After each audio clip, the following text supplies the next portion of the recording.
Welcome back to Fine Music, everybody, for our Monday edition weekly new episodes. And today, 606. That really sounds significant for some reason. Fine Music 606, episode 606, led by our leadoff man, Fred Whitlock. Take it away, Fred.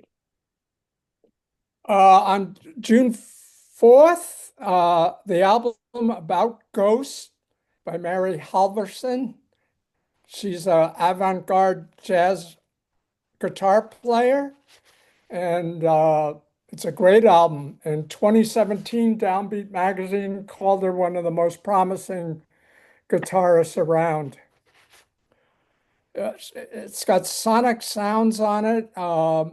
She she plays with a sexton group, and she's composed all the songs on the album.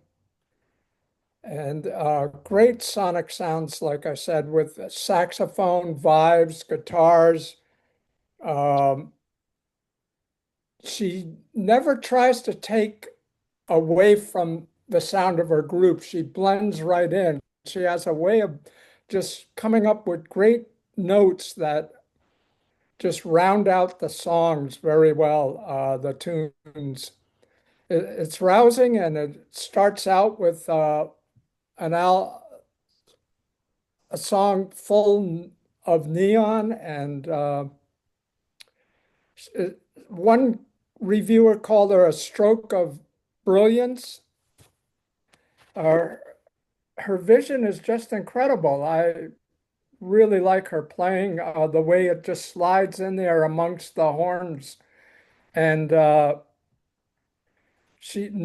notes just sail out, and they're very impressive, and they come up unexpectedly, and it's an emotional, musical, spicy set of tunes. The group just plays effortlessly and comes up spontaneously and fluidly, and she never, like I said, she never tries to take the center stage. She plays ensemble pieces. And that's why this album works so well. It's jagged, sometimes off kilter. There's distortions show up, unusual textures in the tunes. She not only plays guitar, but on this album, she also plays pocket piano and some electronics. So it's an album to pay attention to about ghosts. Then I discovered this artist, Patrick Wolf. He has a new album out called Crying the Neck. Now, this came out in June of this year, and he uses an array of instruments. He's a multi-instrumentalist, kind of folky singer, but this album ventures almost in the prog realm. Oh, yeah, I'm paying It's attention. kind of a rock prog album. And this is his first album since 2011. I guess he had a lot of personal problems in his life, and things happened that were sad and otherwise. And he put out a couple of EPs, but this is his first full album. And the title refers to like a harvest festival that takes place in the country. Uh, it's a chant sometimes used. Crying the Neck is a chant that's sometimes used at this cultural event. And it's an album that should be listened to with headphones or earpods, because you can get the power of his lyrics. He's a great songwriter. And the songs just soar, the vocals come out beautifully, and he arranges so well the music. The album is poetic and unique. One reviewer said it feels like a rebirth of the most unique artist in this century. And another said, this is powerful and his best work yet. He's a gifted, uncanny artist that really grabs me, and he plays synthesizer, some guitar, ukulele, and the spirit of this album is just so creative and powerful in a unique way, the way the songs come together and the arrangements and sometimes he sings with another in a duet form, and every song will grab you. This is an album to pay attention to, Crying the Neck, Patrick. And that brought me in. Now I'm into the funk realm. So this is a jazz funk album by two artists out of Los Angeles, out of the Crenshaw area, Terrence Martin and Kenyon Dixon. Come as you are. And in an interview, he said album is about creating freedom, cultural freedom, and artistic freedom. It's a spirited album. The music is great. He explores life in his music in a sonic way. It's R&B, a little bit of rap, and sometimes a hip hop beat, but it's warm and spiritual, and it's complex and reflective all at the same time. He has several guest stars on this album, but one of them is Robert Glazer, which is well known for his sonic recordings.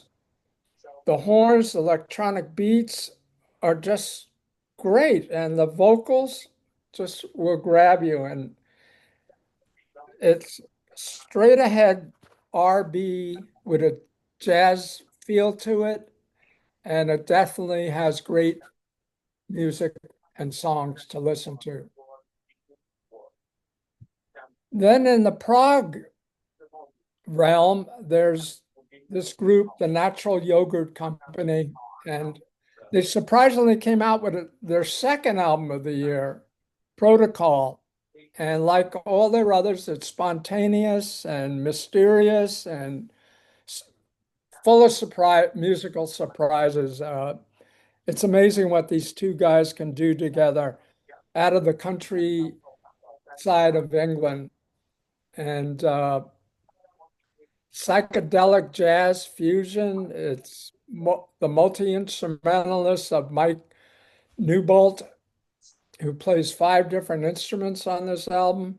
There's keyboards and flute and drumming.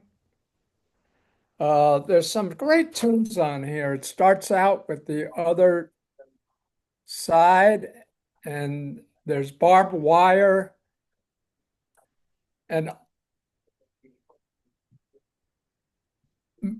there's more cuts like Let It Fly, which the electronics come streaming out and it goes off full blast. It's unique. And I would say this is an uncompromising group that you should pay attention to if you like improvised prog music. Then back to the funk realm. This is an album that was released in 1971, and it's their only album. It was reissued in 96. You can stream it, or I think you can find it on Bandcamp also. The Awakening by the PHARAOHS. 11 great musicians on this album. It's funk, jazz, soul music. The website AllMusic calls this fairly unjust, overlooked album. It's one of the most important and exciting albums, and they compare it to Funkadelic. But unfortunately, they were overlooked, and this album shows that this Afro funk with amazing percussionists. They have five percussionists on this album, and it's just great jams, funk soul jams. There's a 6-minute cut called Freedom Road, and it has a great vocal to it. And like I said, you can find this on Bandcamp and streaming. And one of the members of this group before, I don't think he's on this recording, but he was in the group before he went to Earth, Wind, and Fire. Maurice White was once in this group. Then another group who unfortunately got overlooked in the 70s is Black Heat. They were a short-lived group, and they were on Atlantic Records, and unfortunately Atlantic couldn't break them out. I guess in the 70s there was so much soul funk bands out there that it was hard to break into the scene for them. But they had two albums, Black Heat and No Time to Burn, which the title cut reached about in the top 40s of R&B charts. And Black Heat, the first album, just takes off. It's just a great funky soul sound, and they really shine. And then the second album, Keep on Running, kicks off with the Beatles tune, Drive My Car. And you wouldn't believe their version. It's just another world. It's 6 numbers on this album, which were Raymond Green.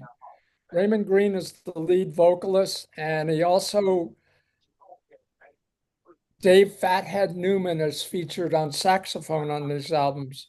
It's an exciting 70s funk album, and it's definitely an album you would want if you like Kool and the Gang or the Ohio Players or any other funk group. This band stands up with them, even though they were overlooked. Black Heat.